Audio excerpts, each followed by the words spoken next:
Question number 9 देखते हैं। आपको एक सेट दिया है x belongs to z such that x less than और इक्वल 12 ग्रेटर देन और इक्वल 0। दो रिलेशन दिए हैं। पहला दिया है a comma b such that mod a minus b 4 का एक गुणज है मल्टीपल ऑफ 4। सेकंड रिलेशन है a comma b such that a equal b और दोनों ही पार्टों में एक से संबंधित अवयवों का समुच्चय निकालना, एक सेट निकालना है जो वन से रिलेटेड है। तो इसके लिए सबसे पहले जो समुच्चय ए दिया है इसको सही बना लेंगे। सही का मतलब ये है कि ये पूर्णांकों का समुच्चय है और इसमें 0 से 12 तक एलिमेंट हैं।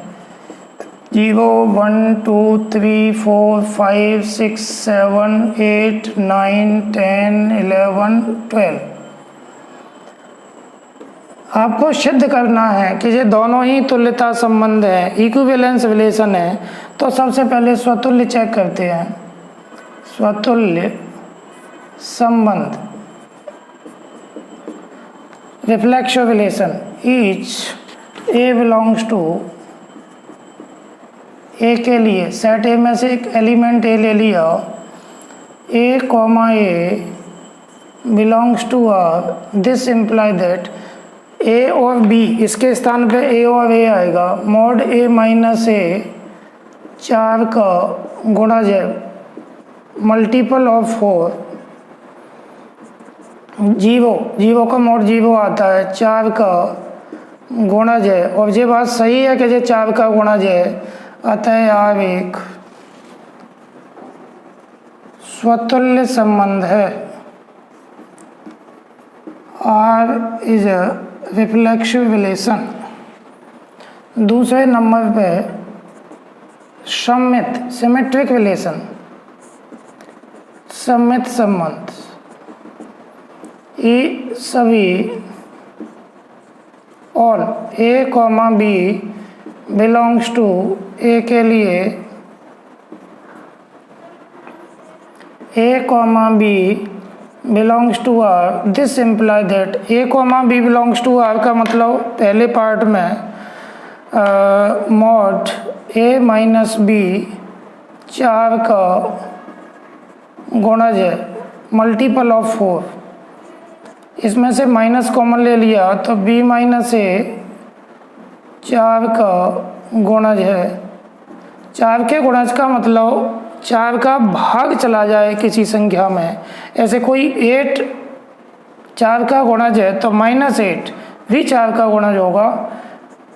मॉड से माइनस हट जाएगा, मॉड b माइनस ए 4 का गुणज है। This imply that b minus A आ गया तो ए बी का B A belongs to R हो जाएगा, b comma A belongs to R. तो A B belongs to R, B A belongs to R. इसका मतलब है आर एक सममित संबंध है। R is a symmetric relation. संक्रामक चेक करते हैं। संक्रामक संबंध ट्रांजिटिव रिलेशन, सभी A B C belongs to A के लिए A B belongs to R and B C belongs to R, this imply that A B belongs to R का मतलब मॉड ए माइनस बी 4 का गुणज है multiple of 4। B C belongs to R का मतलब है मॉड बी माइनस सी 4 का गुणज है।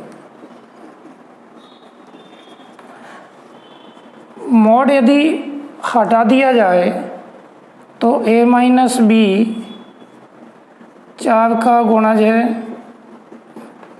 क्योंकि मॉड 8 4 का गुणज है तो 8 भी 4 का गुणज होगा, तथा b माइनस सी 4 का गुणज है। अब आप ध्यान दो, 8 4 का गुणज है, 12 4 का गुणज है। इन दोनों का यदि सम कर दें तो 20 आएगा। 20 भी 4 का गुणज है, मल्टीपल है, तो इनका सम कर देते हैं। A minus B plus B minus C भी 4 का गुणज होगा। बी कैंसिल हो गया। This imply that A minus C 4 का गुणज है और ए माइनस सी 4 का गुणज है तो मोड लगा देंगे, मोड ए माइनस सी 4 का गुणज है मल्टीपल ऑफ 4 और मोड ए माइनस सी 4 का गुणज है। यहाँ से इसका मतलब है A C belongs to R, A comma C belongs to R. इसका मतलब ये है कि A B belongs to R, B C belongs to R, this imply that A C belongs to R. अतः आर एक संक्रामक संबंध है। R is a transitive relation. R स्वतुल्य है, सम्मित है, संक्रामक है, तीनों ही हैं। इस प्रकार आर एक तुल्यता संबंध है, तुल्यता संबंध है। R is equivalence relation. अब इसका एक पार्ट और है कि एक से संबंधित अवयव निकालने हैं। एक से संबंधित अवयव का मतलब तुल्यता वर्ग एक निकालना है, इक्विवेलेंस क्लास 1 निकालना है आपको। तो तुल्यता संबंध एक कैसे निकालेंगे वो देखते हैं। एक से संबंधित अवयव कैसे निकालेंगे? पुनः एक से संबंधित अवयव, एक से संबंधित अवयवों का समुच्चय, set of the elements related to 1। एक से संबंधित अवयवों का समुच्चय क्या होगा? समुच्चय ए के वो अवयव एक से संबंधित होंगे जिनका एक से अंतर निकालें और 4 का गुणज आ जाए। माने समुच्चय ए के वो अवयव लेंगे जिनका एक से अंतर निकालें और जो आंसर आए वो 4 का गुणज माने 4 का मल्टीपल आ जाए। तो देखते हैं, देखो शुरू से देखते हैं। 1 माइनस 0, 1 माइनस 0 1 आएगा, ये 4 का गुणज नहीं है तो 1 नहीं आएगा। फिर 1 माइनस 1, 1 माइनस 1 0 आएगा, 0 4 का गुणज है, मीन्स 0 में 4 का भाग चला जाता है तो यहाँ 1 आ जाएगा। ये जो 1 है वो इस एक से रिलेटेड है क्योंकि 1 से अंतर 0 आएगा और 0 4 का गुणज है। अब आप 1 का 2 से अंतर निकालोगे तो -1 आएगा, 4 का गुणज नहीं है। 1 का 3 से निकालोगे, 1 का 3 से निकालोगे तो 1 माइनस 3 -2 आएगा, मोड निकालोगे 2 आएगा, इसमें भी 4 का भाग नहीं जाएगा। 1 माइनस 4 3 आएगा, 4 का गुणज नहीं है। 1 माइनस 5 4 आएगा, 1 माइनस 5 -4 आएगा, मोड निकालोगे तो 4 आएगा, 4 4 का गुणज है तो मीन्स 5 आ जाएगा। इसके बाद 1 माइनस 6 5 आएगा, 5 4 का गुणज नहीं है। 1 माइनस 7 6 आएगा, 6 4 का गुणज नहीं है। 1 माइनस 8 7 आएगा, 4 का गुणज नहीं है। 1 माइनस 9 उसका मोड निकालोगे तो 8 आएगा और 8 4 का गुणज है। देखो 1 माइनस 9 इसका मोड, तो मोड 8 माइनस के तो 8 आ जाएगा और 8 में 4 का भाग चला जाएगा तो ये 4 का गुणज है, इसका मतलब 9। इसके बाद 1 माइनस 10 मोड 9 आएगा, 4 का गुणज नहीं है। 1 माइनस 11 -10 आएगा, मोड 10 आएगा, 4 का गुणज नहीं है। 1 माइनस 12 -11 मोड 11 आएगा, 4 का गुणज नहीं है। तो केवल समुच्चय के ये 3 अवयव हैं जो एक से संबंधित है। मीन्स एक से इन अवयवों का अंतर और उसका मापांक निकालें तो उसमें 4 का भाग जाना चाहिए। देखो एक बार और समझें। 1 माइनस 1 0, 4 का गुणज है 0। 1 माइनस 5 मोड निकालेंगे अंतर का तो 4 आएगा, 4 का गुणज है। 1 माइनस 9 -8 मोड 8 आएगा, 4 का गुणज है। तो ये समुच्चय एक से संबंधित अवयवों का समुच्चय हो गया। अब इसका दूसरा पार्ट सॉल्व करते हैं। दूसरे पार्ट के लिए वही चेक करना है कि स्वतुल्य है क्या। स्वतुल्य संबंध, reflexive relation, each A belongs to, A के लिए A comma A belongs to R. अब इसको लेके चलेंगे, दोनों जगह ए आना है। This imply that A equal A, और ए इक्वल ए ये सही बात है, अतः आर एक स्वतुल्य संबंध है। R is a reflexive relation. सम्मित देखते हैं, सम्मित संबंध, सिमेट्रिक रिलेशन। सभी A comma B belongs to A के लिए A B belongs to R. This imply that A B belongs to R का मतलब है A equal B. A B के इक्वल है तो निश्चित रूप से बी ए के इक्वल होगा, और जब बी ए के इक्वल होगा, बी इधर आएगा ए इधर आएगा, तो B A belongs to R हो जाएगा। B comma A belongs to R, A B belongs to R है, B A belongs to R है। इसका मतलब आर एक सममित संबंध है, अतः आर एक सममित संबंध है। R is a symmetric relation. इसके बाद संक्रामक संबंध नंबर 3, संक्रामक संबंध, ट्रांजिटिव रिलेशन।